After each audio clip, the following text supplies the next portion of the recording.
you did mention as far as, how you can use pricing to kind of balance liquidity.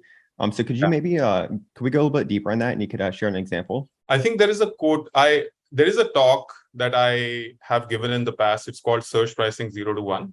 And the idea of the talk, the gist of the talk is how would you build a surge pricing engine? Assume that you are a new startup. I think one of the goals of these conversations for you is for new people, for new startup founders, marketplace founders. You want to give them tips and techniques as to how to think about some of these problems. Now, pricing, as you rightfully pointed out, it is an area of technology which is sort of very arcane, right? It's sort of limited to the domain of mathematicians and statisticians and computer scientists.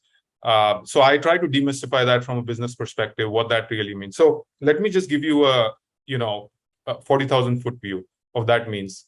So really what happens if we go back to our economics 101, really what happens is that the idea is really very simple, is that, there are generally there are two players to a marketplace. There's a supply side and the demand side. So supply side is somebody who's let's take Lyft as an example. Supply side is the drivers who are actually fulfilling, the cars and the capacity. And the demand side is people like us who are consumers, generally, who are requesting the ride.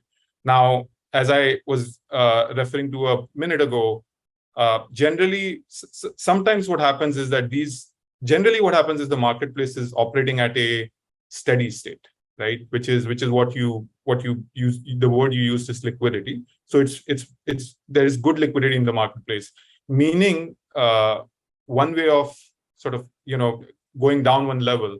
Good liquidity means that the orders that are coming in or the demand that is coming in is clearing at a rate of a steady state. Like there's no bad service quality, there's no unmet demand, there's no unsatisfied supply. Generally speaking, both sides are satisfied.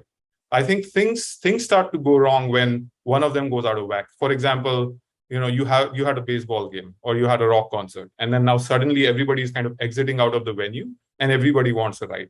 At that point, there is a demand spike. So how do you plan for that? How do you anticipate that? Either you plan for it ahead of time, or you need to have systems which in real time will be reactive and very, very fast. So that you can actually, the real goal behind surge pricing is, this is a little ironic. People who are, from the technology industry will probably understand this, but for a general consumer, it's not how it is perceived, unfortunately. So the goal of surge pricing is not to make money.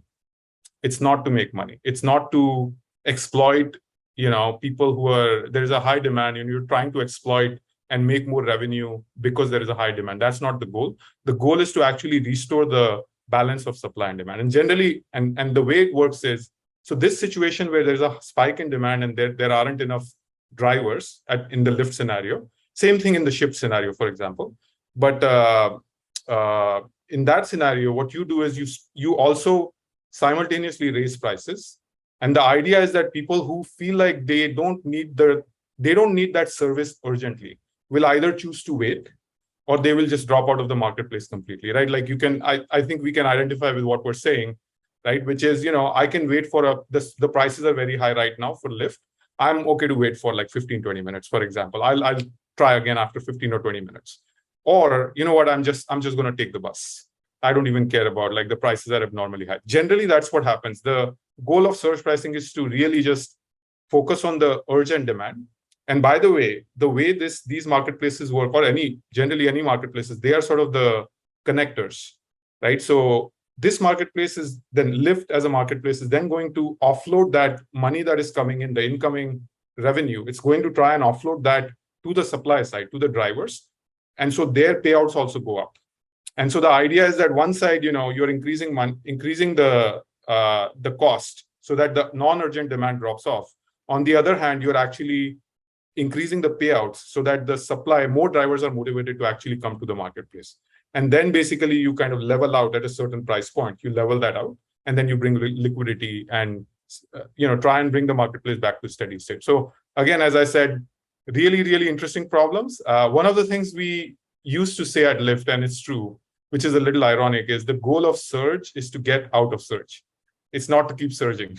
So, the goal of surge is to get out of surge. So, yeah, some of those problems are something that we see at Lyft, at Shipt as well. And it's a very interesting and exciting space to work in.